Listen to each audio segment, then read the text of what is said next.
สวัสดีครับทุกท่านมาเจอกับนายโพธิจิตอาสานะท่านนะเราก็จะมา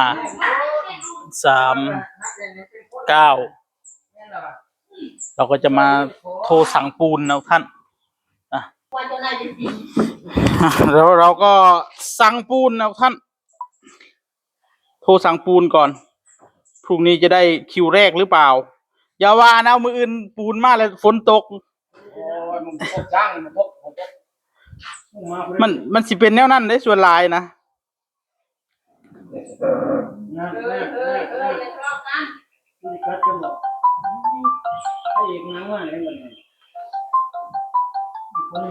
เปิดแล้วมั้งเนาะร้านนี่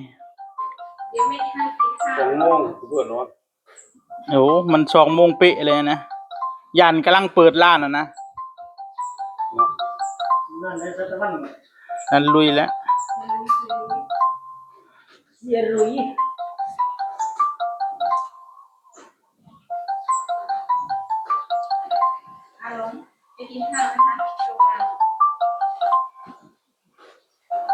มิตรจิรีพี่น้องเอ้ย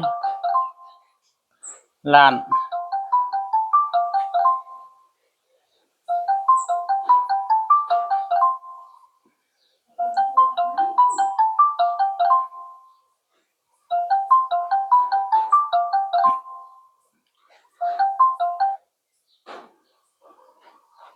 อาลงจะกินข้าวไหมคะ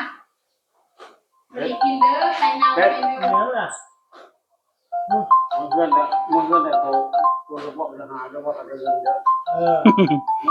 เยี่ยมรถเรื่องกระทำอะไรทางผมบอกได้งั้นเราก็ทำเนาะไปได้เงินอยู่บ่มือใจอยู่แล้วปัจจุบันว่าบอกได้เดี๋ยว1,000บ่ได้เลยมันจะให้เราเองเนาะแบ่งคนละ500เลยมันจะให้เราเองสรุปจะให้เมียอยู่บ่ให้เจ้าบาทจากนั้นบุญประมาณทำไรแหละบุญ100บ่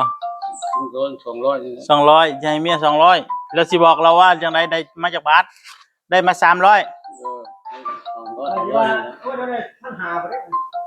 สิตัวเมียว่าได้เงิน300ให้200ค่อยเก็บไว้100ไว้จังซั่นเอาซะเมียใส่เพิ่นก็ไม่รู้ไม่อ่อนที่บอกเราดีแล้วเราไปให้ลูกแล้วซื้อลูกเวทมากับหมูอยู่นั่นสิบอกยังไงเราเอาไปให้ลูกแล้วซื้อยาบ้าเจ้ากระดาษซื้อยาสูบยาฟังมีมันซื้อพออะไรก็ได้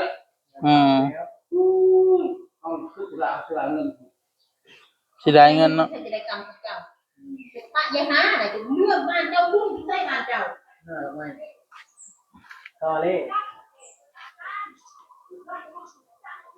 หน้าดอกไม้ทะเลลองไปเลยคุณอีกทางแล้วได้ยินน้องหอนอยากระวังนะเข้าหลอกกันบ่รับสายพี่น้องเอ้ยสิสั่งปูนอยู่เลยมันมีใครรับอยู่มัน8 โมงตรงแล้วเขาท่านได้เปิดบ่ว่าเขาเปิด9 โมงบ่ว่าร้านนี่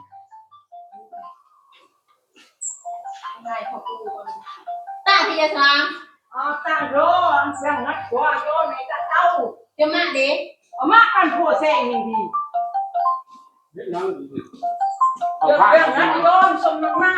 ไปมากันยิงสร้างบุญบริยายวะโอ้เป๊ะหรือจะมุ่ง